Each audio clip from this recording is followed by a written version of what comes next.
The flashing red and blue lights sliced through our calm suburban afternoon like a thunderclap in a church. On my phone's security feed, I watched two officers burst through Willowbrook Estate's front gate, faces tight with purpose.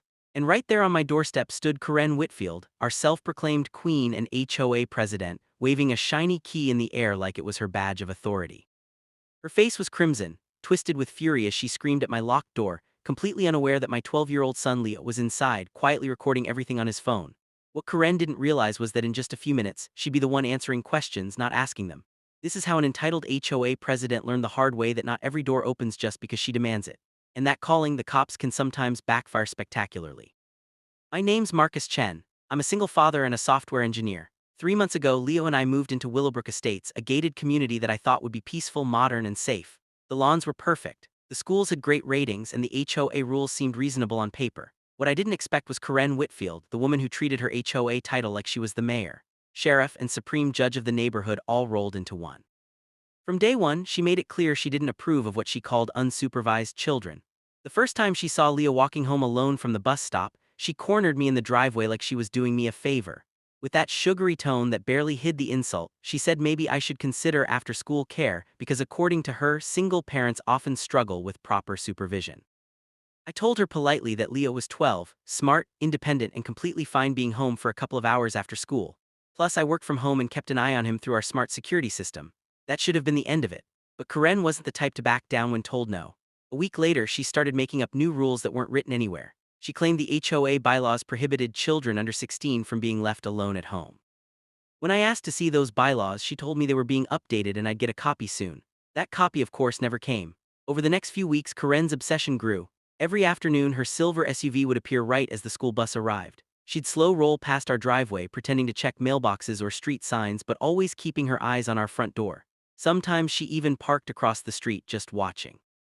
Leo started asking me why the mean lady was always spying on him. Things came to a head one Tuesday in October. I was in the middle of a crucial video conference with clients in Japan when my phone buzzed with alerts from our smart home system. Someone was trying to unlock our front door again and again, but the key wasn't working. Then came the sound I'll never forget. Karen's shrill voice echoing through the security speakers, ordering Leo to open the door immediately. My blood ran cold as I switched to the live feed. There she was, jamming a key into the lock, muttering something about an HOA master key and a welfare check. Leo, bless that kid, stayed calm. Just like we practiced, he pressed the panic button that sealed the house and activated every security camera. A second later, my phone rang. Dad, Leo said steadily, that Karen lady's trying to break in. She says she has a master key, but it's not working. I told him he did everything right and to stay put through the speaker. I spoke directly to her. Karen, you are trespassing. Leave my property now. Instead of leaving, she doubled down. Her face turned redder than a stoplight as she pulled out her phone. To my disbelief, she actually dialed 911, putting on her best hysterical performance. She told the dispatcher there was an abandoned child inside, possibly hurt, and she couldn't get in to help. She even claimed she was performing an authorized HOA welfare check, accusing me of neglect. The second she hung up, I called 911 myself, explaining that an unauthorized person was attempting to enter my home while my son was safe inside. The dispatcher assured me that officers were already en route. I shut down my meeting, grabbed my keys, and sped home with my heart hammering. When I pulled into Willowbrook Estates, the flashing lights were already painting the houses red and blue. Two officers, Martinez and Thompson, stood at my porch while Karen ranted about HOA safety rules and parental irresponsibility. Inside, Leo followed my instructions perfectly. He stayed calm and spoke through the video doorbell, telling the officers he was fine and just doing his homework. By the time I stepped out of my car, Karen was pointing at me dramatically, declaring, "That's him. That's the negligent father who left his child alone." Officer Martinez gave me a look, half amusement, half disbelief. He asked me quietly to explain what happened. I walked up to the door, pulled out my real house key, and unlocked it in one clean turn while Karen's so-called master key hung uselessly from her fingers. Leo was at the kitchen table when I walked in, his math homework still neatly spread out like nothing had happened. For a 12-year-old who'd just been through an attempted break-in, he looked astonishingly calm. The officers checked on him first, confirming he was unharmed, had food and water, and could reach me at any time. Then I turned on the living room TV and pulled up the security footage. The room went quiet as the video played. It showed Karen marching up to our door, waving her so-called master key and forcing it into the lock like she owned the place. The timestamp revealed she'd been trying for nearly 10 minutes before she ever called the police. Officer Thompson crossed his arms and asked flatly, "Ma'am, where did you get that key?" Karen's confident smile flickered. She stammered something about HOA emergency protocols and authorized access for safety. When pressed, she admitted she'd made a copy of a maintenance key during a previous inspection for emergencies. The officers exchanged sharp looks. Duplication of a homeowner's key without permission. That wasn't safety, it was criminal intent. That's when I showed them the file I'd been compiling for weeks. Screenshots of her fake HOA rules, dated notes of every time she'd parked outside to watch Leo, and witness statements from neighbors. Mrs. Rodriguez across the street had even shared her doorbell footage. Karen sitting in her car for 20 minutes straight, eyes locked on our house. Officer Martinez's tone hardened. He reminded Karen that filing a false 911 report about a child in danger was a serious misuse of emergency services. The more he spoke, the smaller she seemed. The once arrogant president of the HOA was shrinking under the weight of her own lies. Outside, neighbors started to gather, watering plants, pretending to check mail, but clearly watching the whole scene unfold. A few phones were raised. The gossip train was already boarding. Karen noticed too. Her face flushed red, then pale, as the authority she'd clung to for years dissolved in front of her audience. Officer Thompson asked to see the HOA bylaws granting her any right to enter a resident's home. Karen faltered, claiming the documents were at her house. Thompson cut her off gently but firmly. "Ma'am, no HOA policy overrides state property laws. You cannot enter a private home without permission." Then came the words I'll never forget.